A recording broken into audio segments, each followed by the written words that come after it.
Once upon a time, the infamous rover Reynardo plundered the floating isles. Then his mother called him to her deathbed. "Swear to me that you won't die on the gallows," she rasped. Reluctantly, he swore. And he whiled away his days at home with music, cards, and wine. But the Emperor had changed. He'd been good once, a shy, almost humble toad. He'd built universities. But then people started whispering about mass graves in the woods, midnight rituals, victims screaming. The Imperial Ravens would round up entire villages, and no one ever returned. The Ravens had come to Ubar scouting for ancient books said to be of great power. But the librarians had hidden the books, so they'd burnt the librarians. The citizens, outraged, had driven them off. The Ravens had come back with dropships. The kid had fled with one of those books. He was naive and dumb and wanted to join the rebellion. And Reynardo had promised his mother he'd protect him.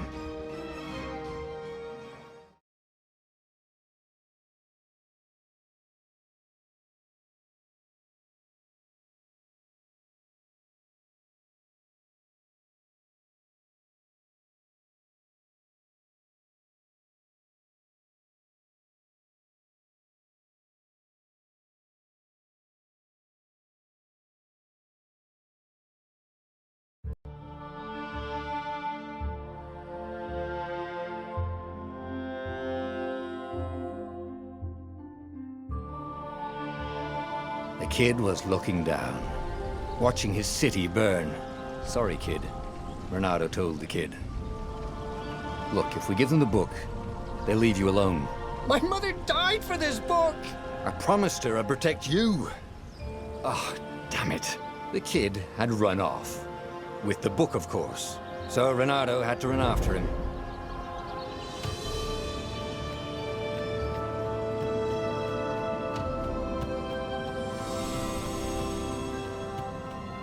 The two ravens were staring at the kid like he was their dinner, which probably was what was in their tiny brains.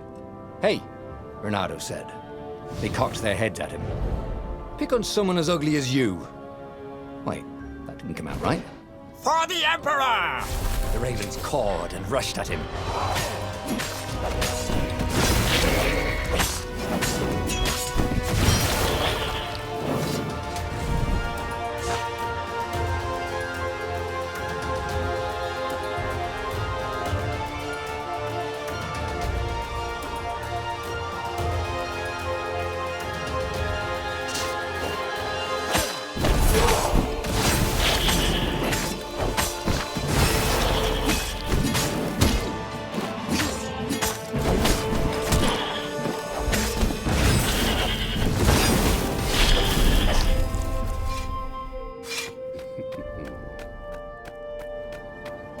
A dropship flew overhead. He hoped they hadn't noticed him. The kid.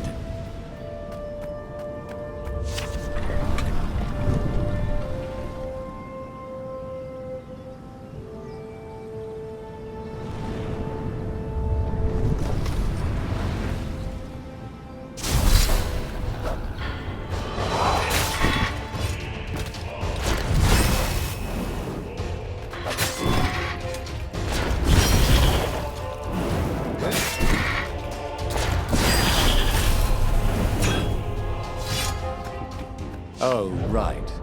The Gate of Heroes. Someone's idea of a joke, making the skyship docks a gated community.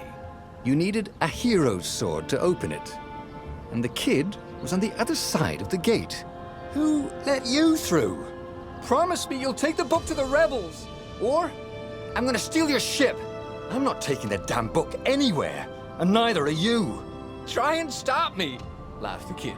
I bet you don't even have a hero sword. And with that, the kid hopped away. Had to hand it to the kid. He was an idiot, but he had guts. Where was Reynardo going to get a hero sword?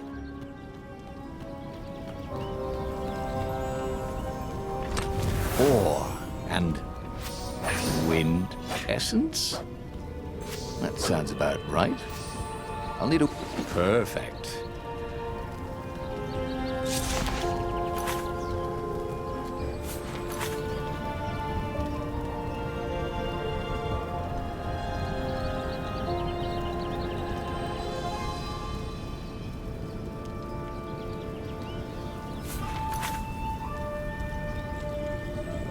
Hero Sword, QED.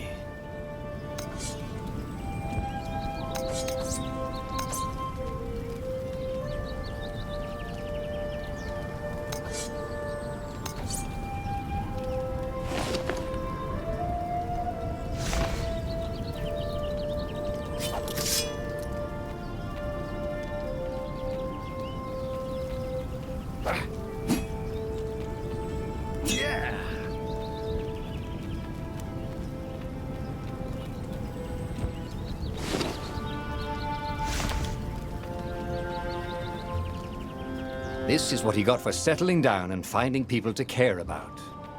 The kid's mum had been a swell cook, and she'd laughed at Renado's jokes, even when he didn't know he'd made one.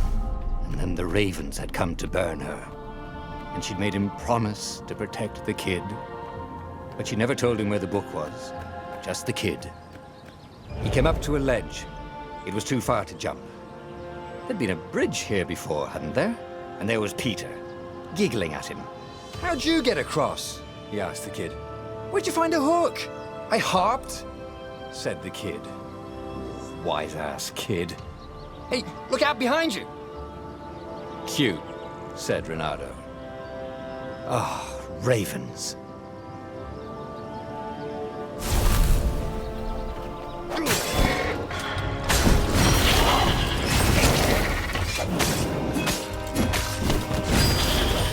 It was time to talk some sense into the kid.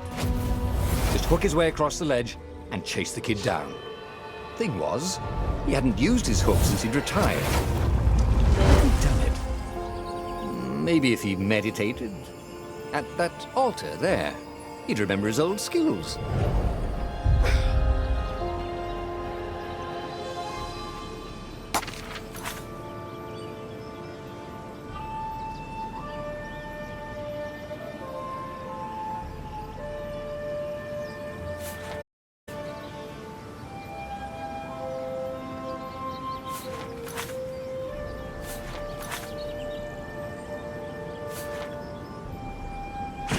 Was starting to come back to him. Something you never completely forgot, like how to freeze time when attacking. The more he fought, the more he'd probably remember.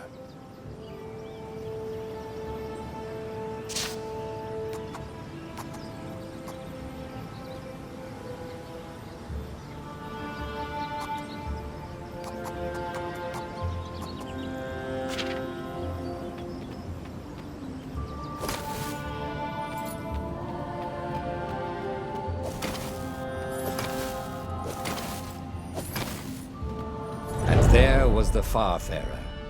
She was the fastest ship he'd ever known. She could do the Kessel Run in 12 furlongs. Oh, so the salesman had told him. And something told him the kid was about to walk into an ambush. "Stop!" he shouted. "I'm not giving you the book!" shouted the kid, and took off. "No! Peter!" But the kid ran for it, and a goblin nailed him with its eyeball.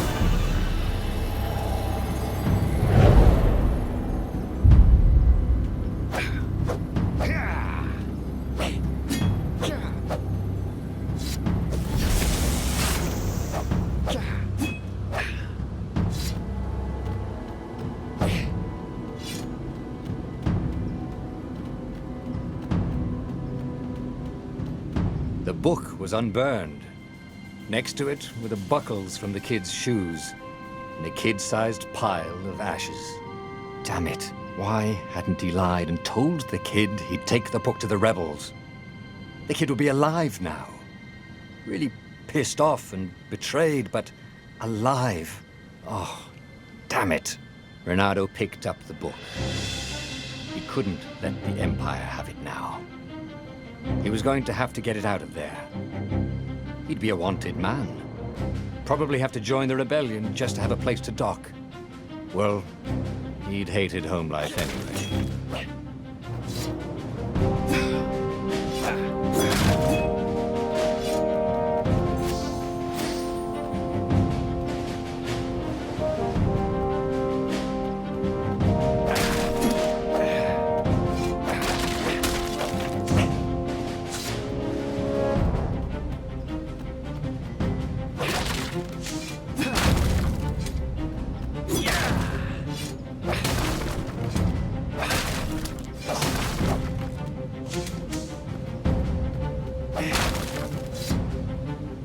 What was the big deal about this book, anyway?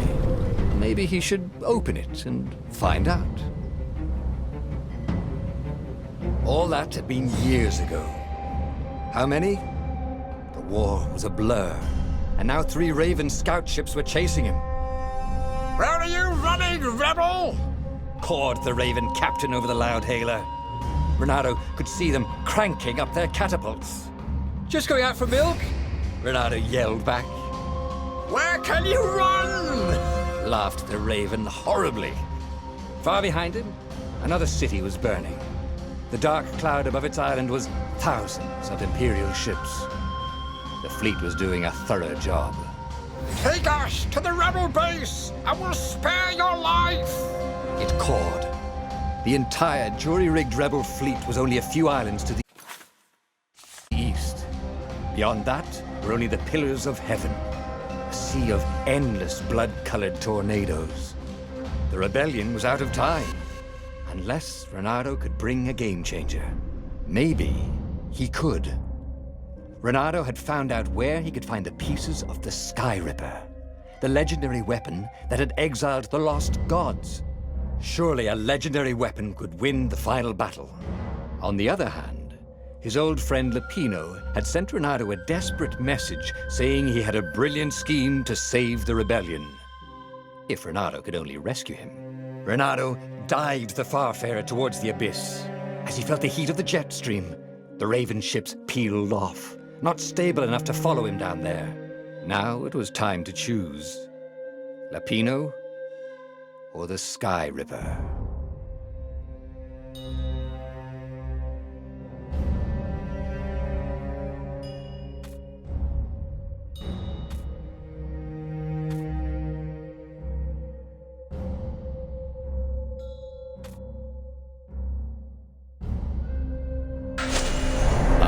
Lapino. Apparently, the Mad Rabbit had sold a Pegasus that he did not exactly own. Lapino always wiggled out of trouble, given time. But he was out of time. The Ravens had figured out that Lapino was a rebel spy.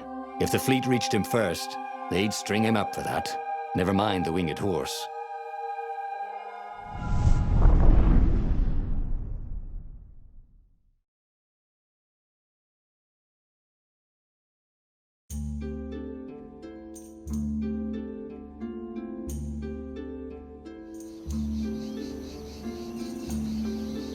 Lapino had apparently managed to confuse the judge by arguing that he hadn't actually stolen a winged horse. He'd only sold it. But wait, where was the prison? The village was empty. Had everybody fled the Ravens? If I craft a sword now, it's going to be really short.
No skateboarding, the sign said.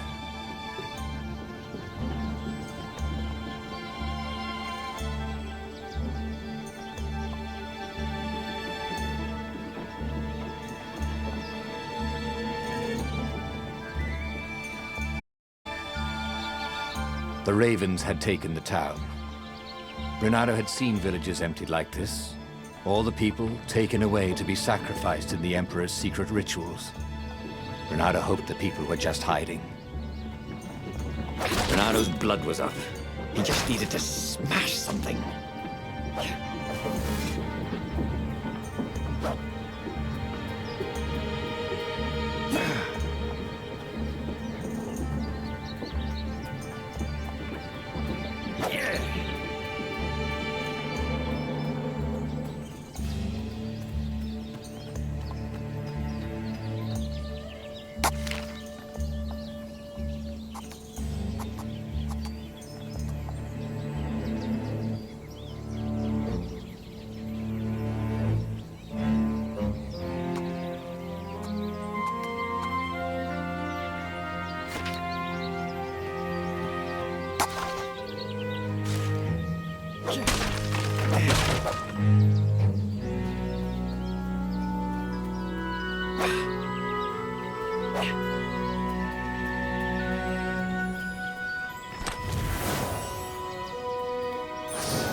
Ravens were landing everywhere.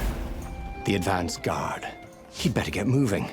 If they got to look at breakfast, or a snack, ravens weren't picky. If they got hungry, they sometimes forgot to interrogate their prisoners. Even top spies like Lupino. Where had the mad rabbit got to?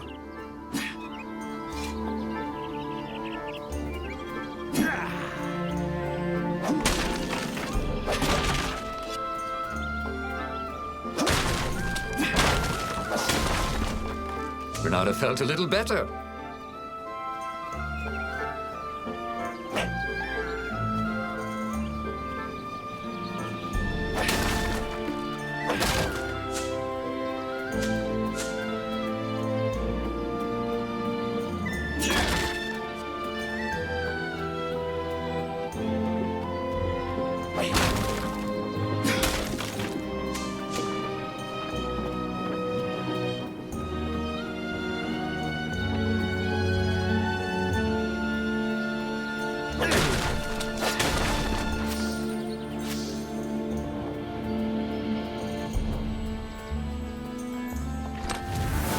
This chest smelled kind of funky.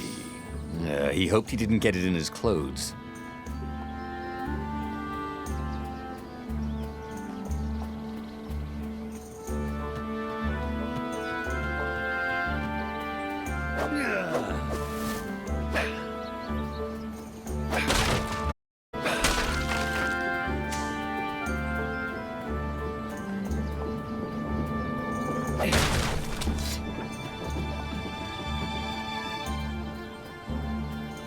Renato felt like he was ready to learn new things. Thank goodness. It was starting to come back to him. Something you never completely forgot, like how to freeze time when attacking. The more he fought, the more he'd probably remember.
Renato felt ready to take on new powers.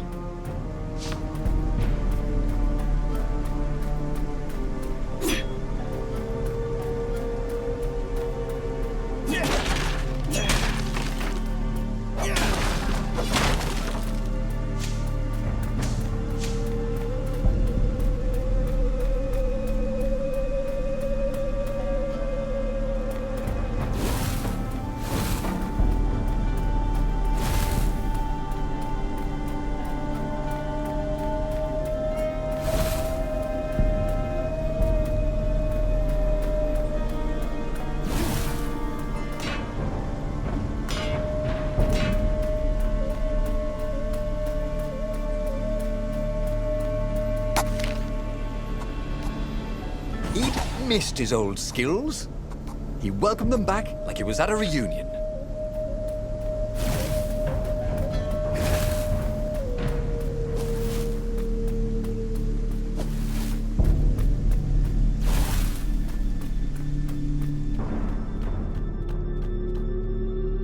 Dirty and bloody, Renato finally reached Lapino. The rabbit was practicing his shuffle. Renato recognized the cards. It was Lapino's favorite deck. Oh, I thought you were in danger. I am. The ravens are coming. Oh, the prison thing. Right, yeah, we see this guard owed me 53 ducats, so we made a deal. They're very reasonable people, actually, for weasels. Now, I got a brilliant plan to kidnap Zenobia. We capture Zenobia, we find out what she knows, and that's the whole war right there. Lemon squeezy. Capture the Emperor's greatest general, who also happened to be a deadly sorcerer and, oh, his only daughter? That would be worth it. On the other hand, he could still get to the core of the Sky Ripper, even if he couldn't get the whole thing. It must have great power. Zenobia wasn't just the Emperor's daughter, of course. She'd been Renato's best friend in Sword Fu School. And you're still mad for her, the rabbit reminded him. They'd been close. She'd told him things no one else knew. But she'd never told him who she really was. She knows all the Emperor's plans, chuckled the master spy. She won't give them up easily. She'll tell the interrogators, all right, said Lapino. Taking her would change the game, all right.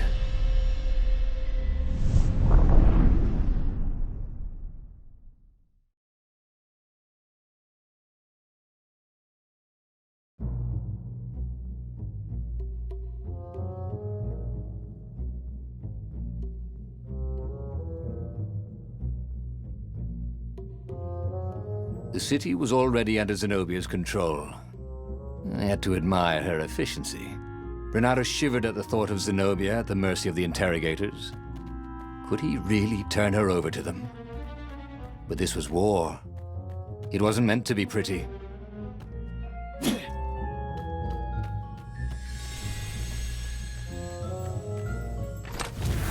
A chest full of old banana peels. There had to be more. There was.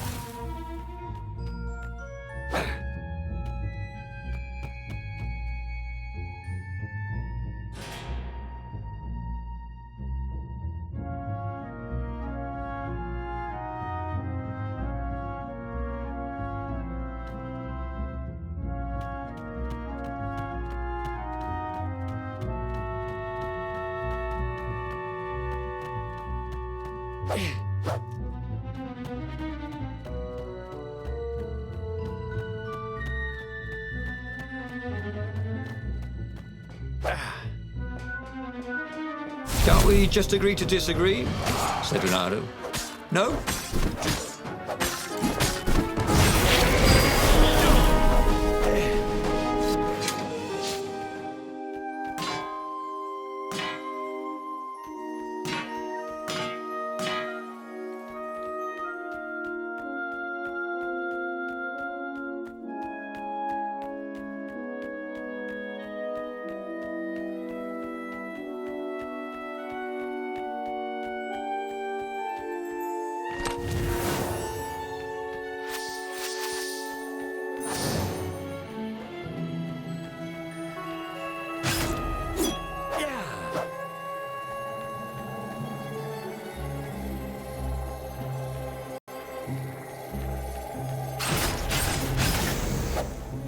blinked.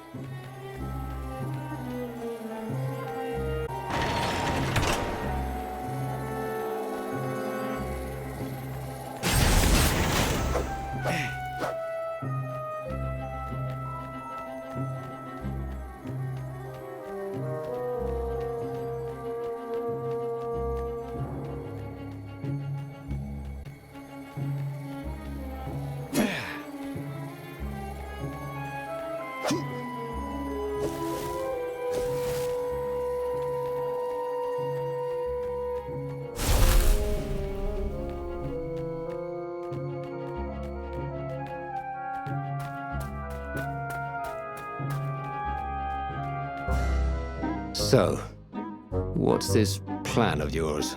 Use me as bait, said Lupino. And he outlined a slightly complicated plan that involved geese, a net, setting the fire a little bit on fire, Lupino dressing as an old blind toad, and Reynardo hiding inside a monstrous watermelon. What could possibly go wrong? Thought Reynardo.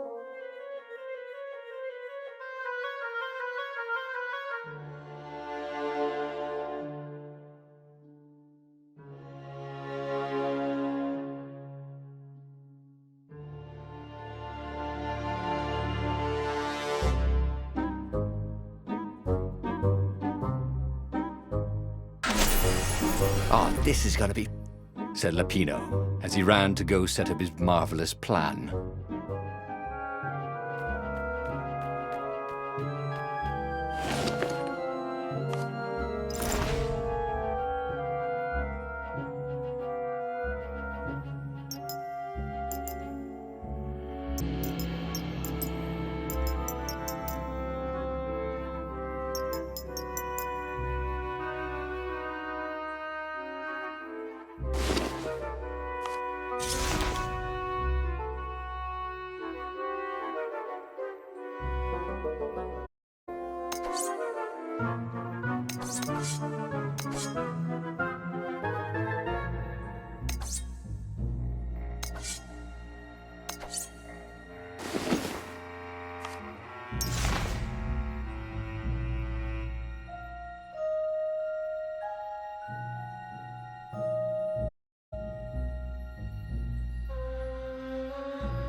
He wasn't that good.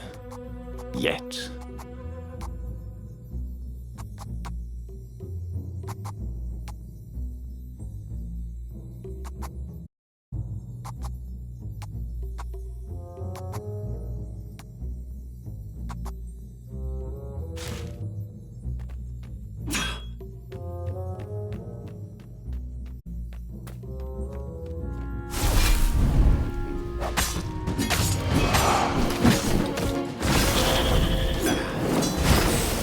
Practice your moves, thought Reynardo. Chilimber.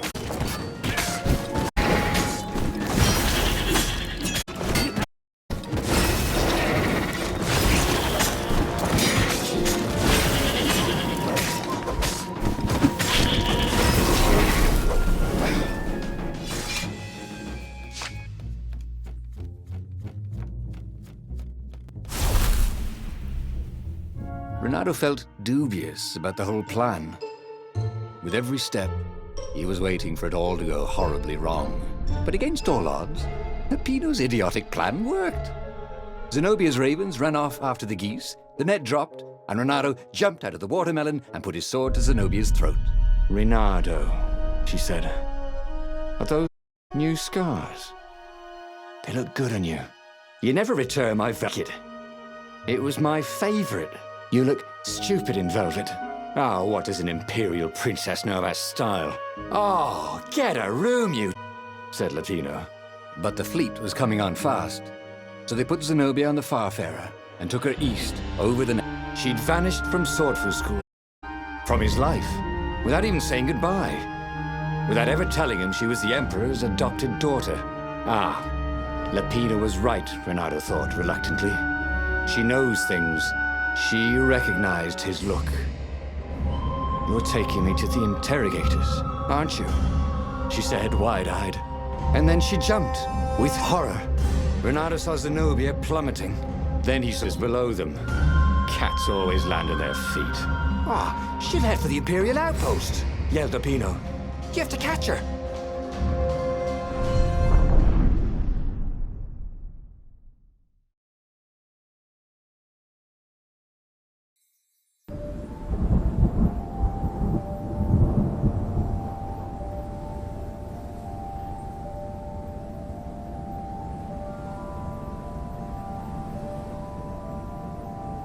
Cats can run faster, but foxes can run longer. If he ran, he could head her off before she reached her minions at the outpost. Well, he did love a good chase.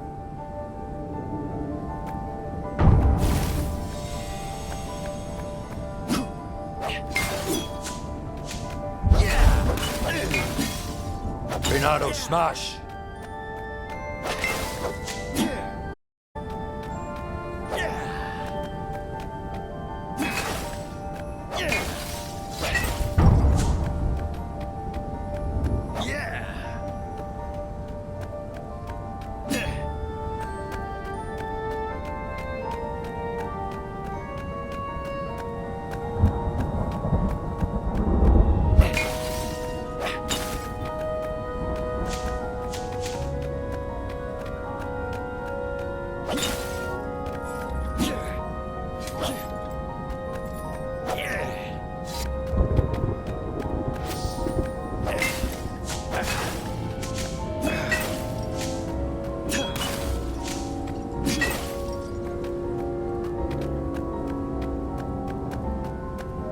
Who needed bridges anyway?